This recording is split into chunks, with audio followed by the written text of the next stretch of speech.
What is up, everybody? This is RybackStun. We have returned to Marvel Heroes, and at the behest of Agent Skyhawk, one of my Twitch viewers, I'm here to showcase to you Magik and a build that I have for Magik. I want to preface this, that this is probably not the best build, but it's the build that I generally run with, simply because I like the melee skills and I like her summoner skills. So we're going to go over her traits and talents really quick. Everybody should probably already know her powers as it is. If not, she's easy to test out. If you want to skip straight to the build, go ahead and hit the annotation that's around here somewhere, and you'll get right where you need to be. So the first thing we should probably showcase is that she's got X-Men and S.H.I.E.L.D. team insignias. She is a Mystic Energy Catalyst, whatever those things are called. Her hero synergies are Life on Hit and 5% summon power damage, which is really good because, you know, she uses summons. First trait is called the Soul Sword. She gets 25 base power damage. 25%, excuse me, for summon powers, and she's a blaster, so she has fighting and energy. And then her Eldritch Armor grants her health on hit, defense and deflect rating multiplier, and flat rating, and when she hits with the melee power, she gets 8% damage for 3 seconds.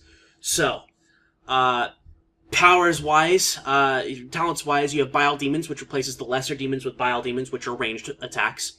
You have Fleeing Souls, which Spirit Fangs, which is one of her base sorcery powers, fires fewer projectiles on a tighter line, but at a higher rate and a reduced spirit cost. And then you have Deadly Fangs, which sorcery powers apply Soul Blaze, which is increased melee power damage by 15% for 8 seconds. And Spirit Fangs fires in a wider arc with more projectiles with a 6-second cooldown and 150% additional bonus damage. Blood in the Air causes Soulbrand, your main vulnerability applicator, to increase all damage Magik and her demons deal to affected enemies. Branded Mine allows Soulbrand to be automatically applied whenever you hit with a sorcery power, and when Soulbrand is manually activated, enemies will become confused attacking each other. And then Burning Brand transforms Soulbrand into an ability that reduces the damage of all affected enemies that they deal to her and her demons, and enemies that are defeated under the effects of this Soulbrand explode, dealing damage to nearby enemies. You have Dark Alliance, which turns Dark Pact into Dark Alliance. Summons 2 random lesser demons when activated, does not require demons to be summoned, and will always absorb damage equal to 100% of your maximum health. Limbo's Enforcer changes Nestir into the Fist of Nestir, which is a more durable melee minion who will attract the attention of enemies. And then there's Step Disc Mastery, which gives Step to me an 8-second cooldown. It increases its damage by 200%, and its effect cannot be resisted, the pulling effect. It also applies an additional 100% duration for 7-league Step, and Stepping Disc's cooldown is reduced by 1 second. Next we have Blood Spirit. Vengeful spirits turn into hungry spirits, which cost health instead of spirit. They generate souls automatically over time, and deals bonus damage based upon the amount of health spent. There's also Restless Spirits. You automatically trigger 2 Vengeful Spirits whenever you use Spirit Fang, Soul Shockwave, Soul Brand, or Sorcerer's Eruption, with an additional 5 charges to Vengeful Spirits, which is this little bar down here.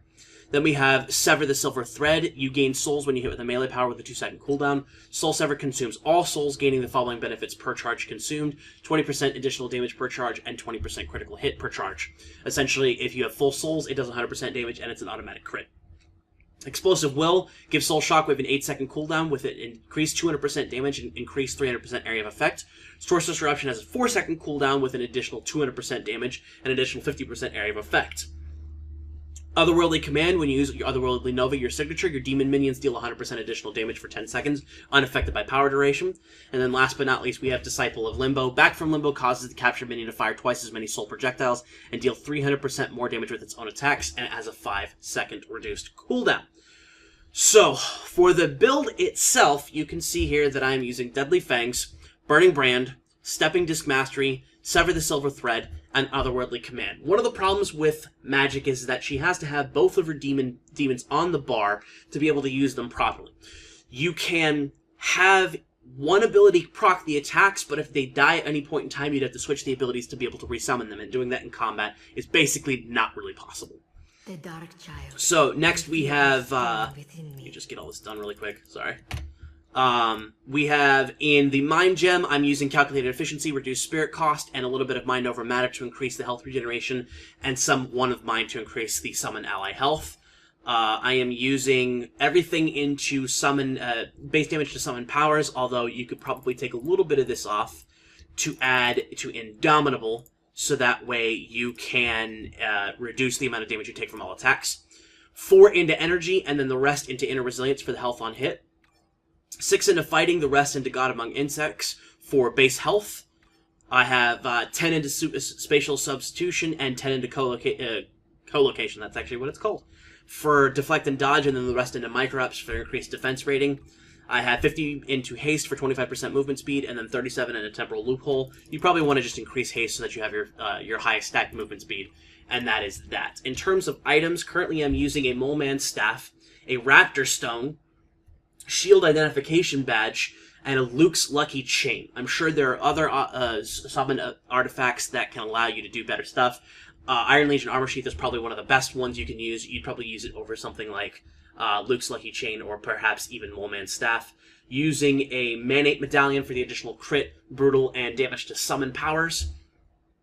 We have Armor Alternate Reality Relic, obviously. We have Dupe Inspiration. We have Neptune's Trident, which could quite possibly be replaced for a CCR, simply because flat damage, crit, and crit hit are a little bit better than just summon increased damage to summon powers, but that's up to your discretion. Bloodstone Demon Band with mental damage, fighting, summon powers, summon ally health, summon ally duration. Using her own slot 1, slot 2, and slot 4, but using the Lotvarian Monarch Cloak slot 3 from Doom, and the Octobot Controller from Dr. Octopus, which no longer has intelligence on it. It just gives you a bunch of flat summon damage, which is pretty good. Pot of Groot, using mystical energies here with Cosmic Damage Shield and Regenerate. You'll probably want health on hit, and maybe either fighting or energy for your abilities there. So currently I'm using Groot as my team-up, because Groot is actually a fairly good tank. So let's step into the Abandoned Subway and showcase what exactly Magik is capable of in combat. So, right off the bat, I summon Nystir, so that way he can get into combat. And then we have our demons, and you just chop. You use your Soul Brand to be able to do your vulnerability and make it so that they don't do as much damage. You use your left click, which is soul cleaving. You can use Step to Me, which does a little bit of extra damage every 8 seconds, and then when you have the opportunity to, you Soul Sever, chop a dude in the face, and do a bunch of damage. So, it's pretty easy to maintain your souls in the build. If you miss with Soul Sever, you do not get your souls back, which is a shame. You don't get your cooldown back, excuse me. So, but you'll get everything else. And these do have duration. They did not have duration before. I believe that is their situation to stop snapshotting, which I don't agree with that solution, but it is what it is. There's your signature, which is pretty neat. It's red because I'm in the Phoenix 5 specifically costume. Specifically Phoenix 5 costume. I cannot talk today for some reason. I apologize, folks. But there you go. Able to clearly, very easily take out some bad guys. Nystir just disappeared. So more than just having to have it on your bar when they die, you have to have it on your bar when they despawn.